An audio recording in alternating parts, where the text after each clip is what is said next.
Hey, job board fans. My name is Chris Russell from Job Board Secrets. I'm a longtime job board entrepreneur who now helps other job board owners launch and grow their internet businesses. I've got a really interesting guest today. I've been trying to get him on for a while. If you've ever searched for work in ranching and other outdoor type jobs, you may have seen the site ranchwork.com pop up in your Google searches there. It's a well established niche site built on WordPress. And joining me now is its founder, Peter Askew. Peter, welcome to the show. Thank you for having me, Chris. Where in the world are you? Are you on a ranch? No, actually, I just came back from a ranch in Jackson Hole. I thought I saw that on your Twitter. Yeah. Yeah, so I spent Monday through. So they were an outcrop of my other project, DudeRanch.com, and then I inherited Ranch Work. But I've kept in touch with them, and they're very friendly to me, and we have nonstop flights from Atlanta out to Jackson Hole. Um, and they were kind enough to throw me an invite at the beginning of their season when their wranglers are kind of cutting their teeth. So they always need some like early guests to, so the ranchers or the servers or the cleaners can cut their teeth on us, and then the sort of official season starts. But Yeah. yeah, any outdoor place I'm a sucker for. I'll easily accept an invitation at any Yeah. type Yeah. of ranch. Well, you're also a big domainer too. I know you've owned all kinds of cool domain names over the years. How did you get started with that aspect of your business? Oh gosh. Well, I started realizing I guess the similarities between domain names and real estate, like physical real world real estate, where if, I always sort of compare it to, raw land. If you had the opportunity to buy raw land on the borough of Manhattan, and years and years and years ago, you don't necessarily even need to build on it. If you simply just own the dirt, that could potentially appreciate in value. I found as I started buying and selling domains and sort of teaching myself that world, I preferred building on the domains, finding an interesting term that either represented a niche or a certain category, and then trying to leverage the the somewhat built-in trust and authority that some good domain names have inherently. Yeah. But I started a little late. I started around 2005 or six. So some of the really good, uh, valuable domains had already been purchased. So I stumbled into the expired domain name market. Someone abandons a domain, does not renew it, and it goes up for auction. Then it's simply whoever wants to pay the most can Yeah. win that domain. But I did, yeah. So came in primarily from a marketing, kind of advertising, analytics background. Uncover domains and that there might be really interesting opportunities, especially for other solo or small teams like me, Yeah. to build small projects. Yeah, and you keep me on courses. I'll probably go down some weird rabbit hole, but you can keep me on. But yeah, That's okay. I really became fascinated with good generic, uh, keyword-rich domain names that represented interesting, underserved niches. And so I just started slowly focusing on those and just really being patient, waiting Yeah. for domains to expire and diligently studying those expiration lists every single day, waiting for interesting domains to pop up, needle in a haystack, and Yeah. being patient enough to kind of search those every day. Cool. Well, there's a domain name just sold to a Korean technology business in our space, which I want to get your thoughts on. I want you to guess on how much they paid for it. I'm curious what you think. I'm awful at guessing, but I'll try. I'll try. All I'm right, not very good at guessing. we'll Yeah, get to that tell me. question later. But first of all, how's business with ranch work right these days? Did you rebound after COVID? Were you affected at all? Or Yeah, it stayed. It didn't have any type of negative effect. Thank goodness. Folks still eating steaks. So primarily, a lot of our business is through cattle ranchers. The vacation aspect took a small hit, but it's a small percentage of my overall revenue. So it's primarily cattle ranches. They needed ranch hands, ranch managers, or the other flip side, it was private ranches. Where if say it's a movie star, and you'd be surprised how a lot of movie stars will come and they need a new ranch manager for their private little ranch up in California or Montana, and they will post openings on our site. So those folks weren't necessarily negatively hit. So I didn't, my revenue didn't drop and it didn't necessarily rise. It just stayed nice and somewhat consistent over that time. And now we're starting to grow back again, thank goodness. Yeah. After things are kind of starting to That rebound. sounds Yeah. like a pretty small industry overall in terms of like number of jobs it serves. But your site's got 50,000 monthly users, it says. How Yeah. did you how do you think about those two aspects there? 'Cause it doesn't seem Well, like it would be that big of a niche.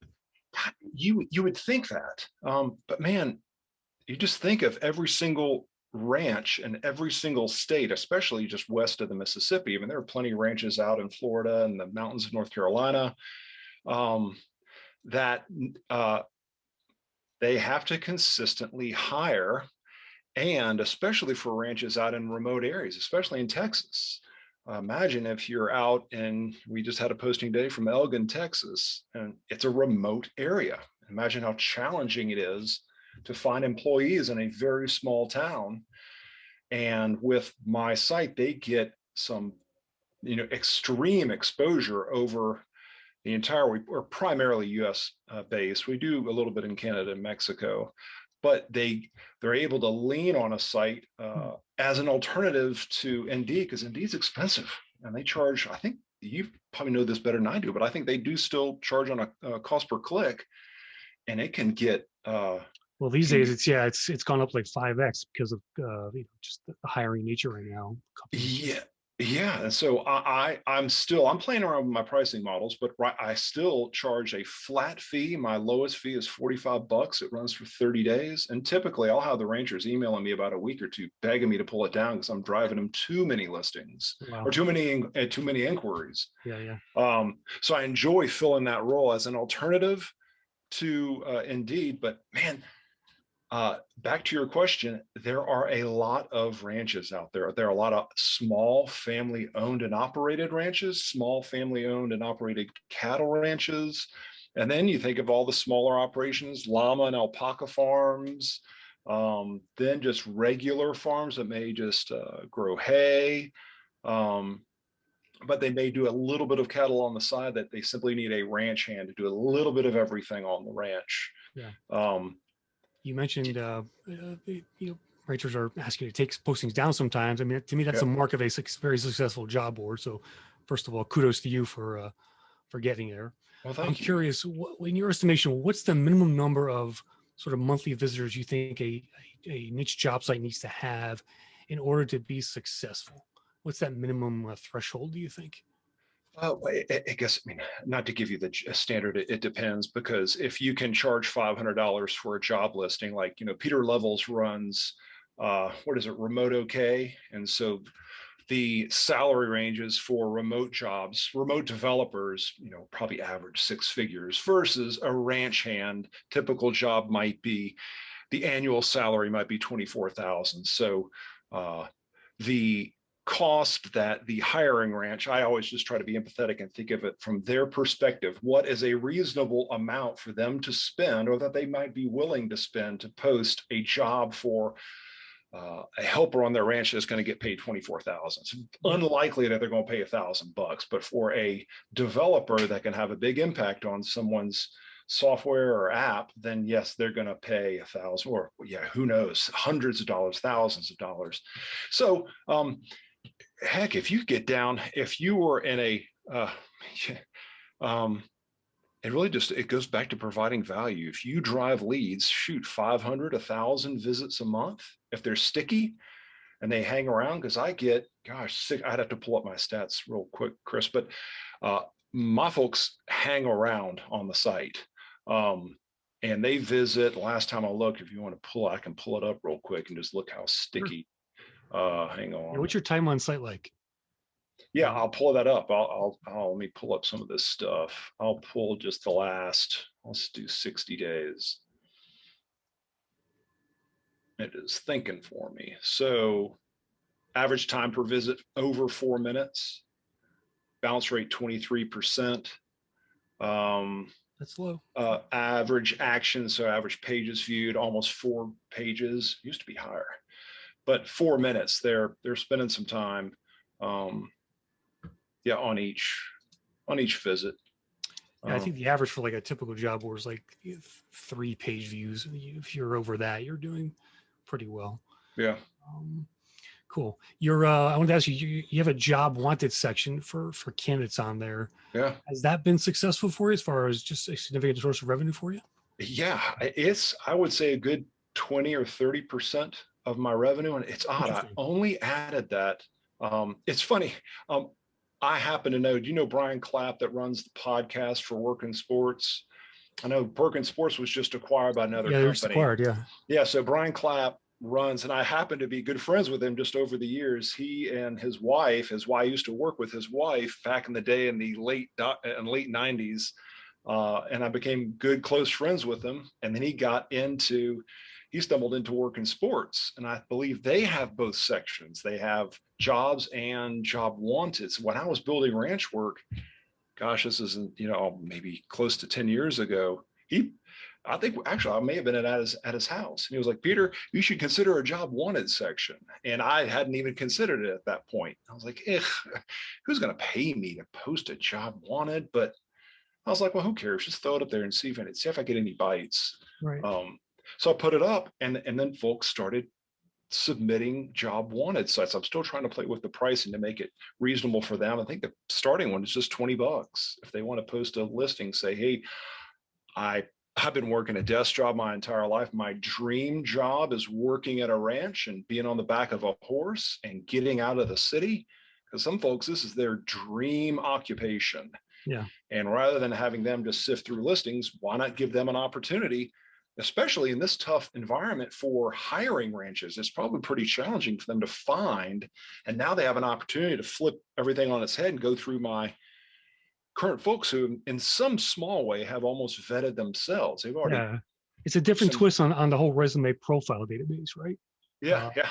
Just that phrasing alone could really change the mindset of the seeker and wanting to do something like that. So, I've always thought that, thought about starting a site called jobwanted.com or something like that. All you do basically is go out there and tell the world what you want to do, and then let companies come in and search that stuff.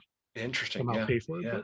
But that's an interesting section of your site there. I wanted to call that out and ask you about it. But, yeah. Thanks. Yeah. Yeah. Cool. Yeah. All right. When it comes to domains, what's your opinion of always looking for the .com? I mean, I always tell my clients, look, get the .com, even if it's the three word domain. But what's your opinion of all that stuff? I'm a strong .com believer. I won't build on anything else other than .com.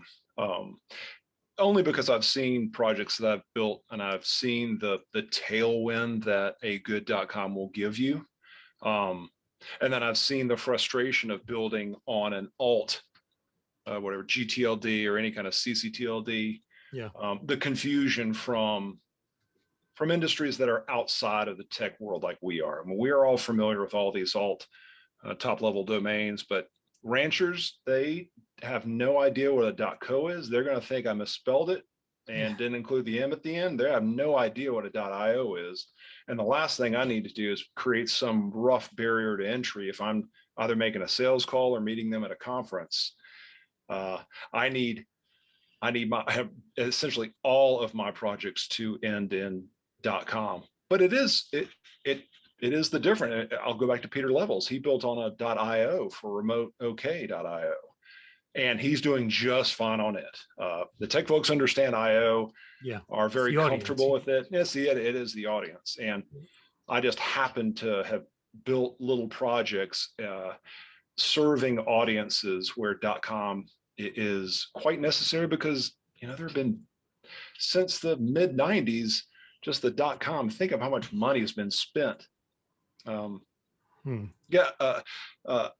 the side, essentially branding the .com name from Expedia.com, Pets.com, heck, any name. It was the first .com that is still continues to be,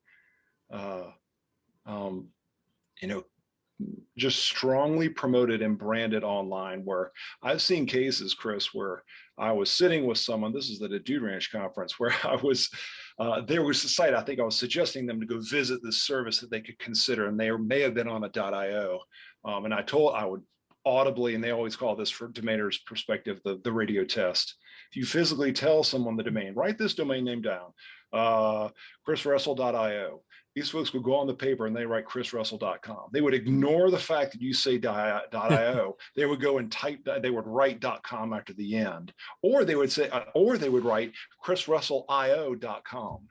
You're like, oh my gosh, it's fascinating to see how they absorb these odd, but everything default for them is .com, everything. So when I started, I was like, I always want to be on .com, and I'm a .com snob. I know I want to have the wind behind my back. I don't need it in my face when I build these. That's the last thing I need to do is, outside of teaching folks about the service that I'm providing, and then layered on top of that, if I'm on an alt TLD, I'm going to have to teach them that I'm on an alt.com. I'm not on .com, and they're going to be sending emails to the .com versus me at the .io. Yeah, it's just extra education that you want to deal with. Correct. I want to avoid that as much as possible. What's one domain over the years you wish you snagged up and would have made a great job board for you? Does anything come to mind? Oh gosh, a job board, just, oh gosh, let's see. Well, I mean, I sold mechanicjobs.com recently to my friend who owns towing.com. Oh, okay. I really liked that. Is he has he started that site? It's in the works. He's trying to build a platform on the back end that can power marketplaces and job boards. So he's in the middle and the thick of building that out right now, and he plans to power mechanic jobs on it. I mean, I just saw mechanic jobs from just the auto industry, and then everything tied to any kind of automotive, elevator, forklift, aircraft. From a mechanic standpoint, What's a domain like that worth? I sold that to him for $5,000. Oh, that's not bad at all. Not bad. I mean, I probably could have sold it for more, but I like the guy. He's a friend of mine. He's a friend, domainer of mine. And I bought it for like $1,000, I think, at auction, and then I sold it to him for like $5,000. Interesting. Yeah. There's a diversity job marketplace platform that was called Jumpstart, which just got some funding, I think $20 million, and they rebranded it as canvas.com. Wow. I asked the guy, CEO, how much to pay for it. He wouldn't tell me. He said, is it six figures? He said, yes. Do you think it's more of a 100K purchase or more of a 500K purchase, in your opinion? Canvas.com? Yeah. Yeah, I would bet that is, gosh, probably mid six figures, I would guess, depending on who owned it. My guess would be, here, Chris, let me even date. I'll take it. So there's a great site called Name Bio that keeps a record. Let's see if it pops up. So it's not on there. It's essentially a database of domain name sales. It's an excellent site to use if anybody wants to what's it called again? Name Bio, NAMEBIO, and you can search. They have over $2 billion worth of domain name sales in their database, and it's updated every single day. So if you're curious, you can find mechanic jobs in there. Let me see, mechanic jobs. Let's see if I remembered it correct. Yeah, I bought it for $1,000, sold it for $5,000. There it is. Very cool. Yeah. What other resources around domains do you typically like to use? If you could throw a few names out there for the audience. Well, the expired domain name marketplaces are where you go hang out if you're interested in buying, and you can sift and sort and search for domains that end in jobs. So it is a helpful way to do it.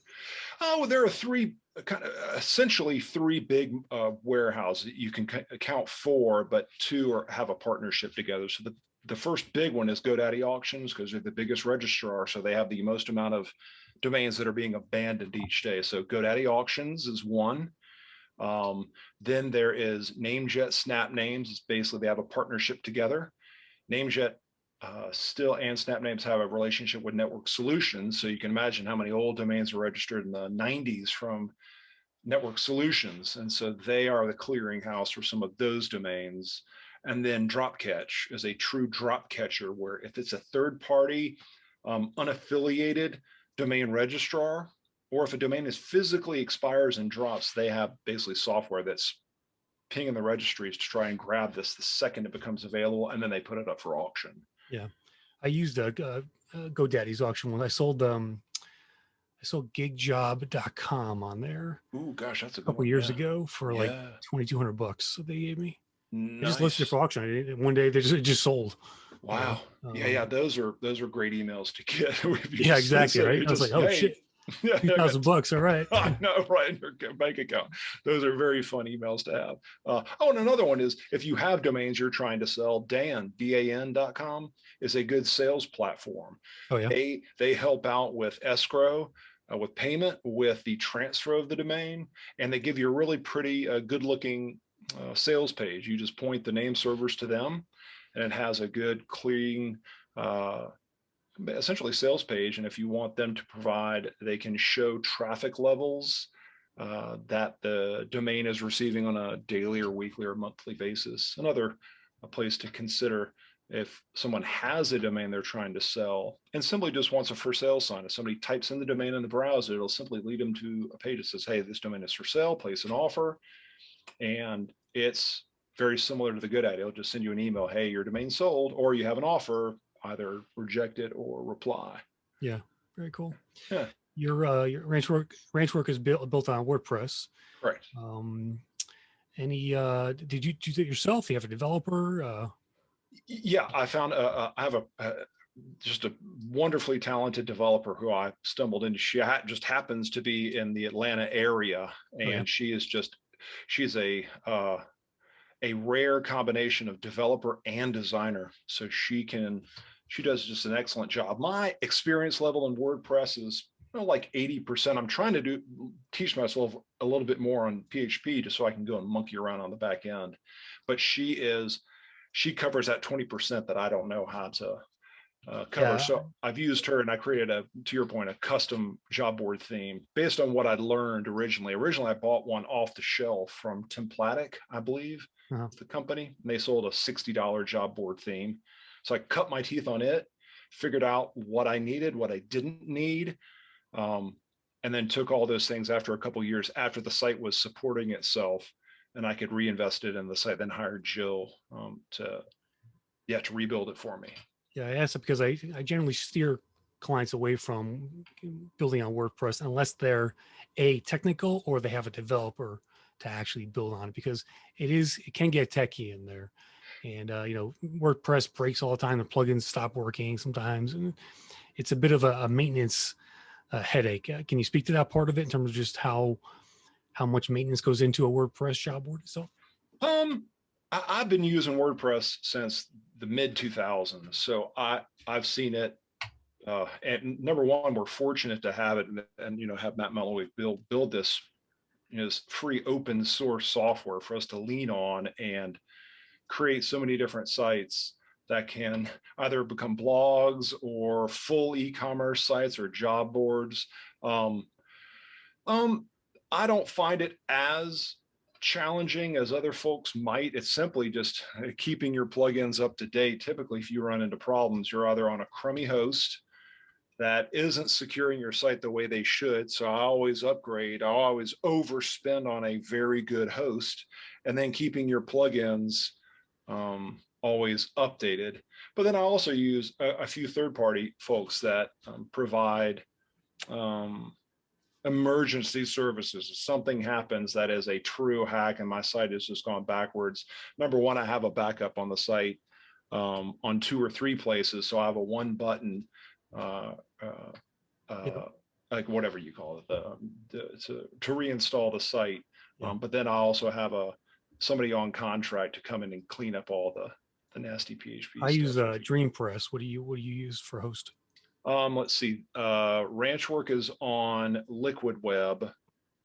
Cooljobs.com is on WPX.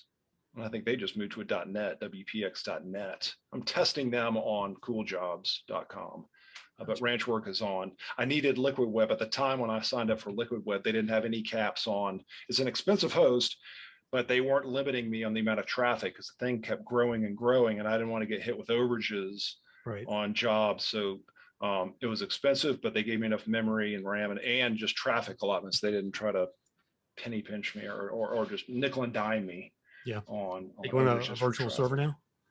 No, I think it's a managed WordPress host. Although I'm considering Cloudways, I think if I'm pronouncing that right, that is a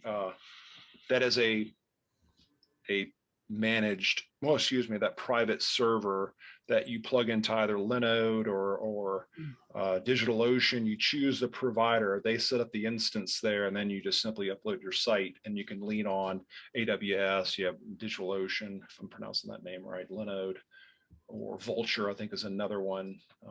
Yeah, I'm always considering that, but the site's been on WP Engine before. But yeah, I always try to overspend on hosting essentially. Yep. Do you do any marketing with the site right now, or is it kind of just running on autopilot at this point? No, I mean, I hand verify every single job that comes on the site, mainly just to make sure it's legit. If it's not a right fit, I'll refund them and decline the listing. I guess you could consider email marketing or an email newsletter marketing. Yeah. I started way too late collecting emails. There's one thing I should have done the day I started the site was collecting email addresses. And so now I've been collecting, I'm getting close to 6,000 subscribers on the email list now. And that's one of the best traffic sources. And I have ranchers that are advertising with me for the site, but they are equally as interested in in that email. And the ranchers love signing up for the email because I include job wanted and help wanted listings, so they don't necessarily have to visit the site each week. They can check out whoever posted a job within the past 7 days or posted a job wanted in the past 7 days and reach out to them directly. Yeah, very cool. Yeah. Well, this has been great catching up with you, Peter. I'm glad we get a chance to do this. Thank you. Yeah. For the audience, Peter's one of the guys I like to follow, who's always doing interesting things around his job board and domains, and definitely somebody I learned from as well. And I hope you guys got something out of this interview. And Peter, again, thank you very much for your time today, and I wish you continued success with the business. And thank you. Let's stay in touch. Thank you. I appreciate you having me on. Excellent. All right. Oh, by the way, he's on Twitter at Searchbound if you want to find him on the tweets, the Twitter sphere. Cool. All right. That's a wrap, everybody. See you next time.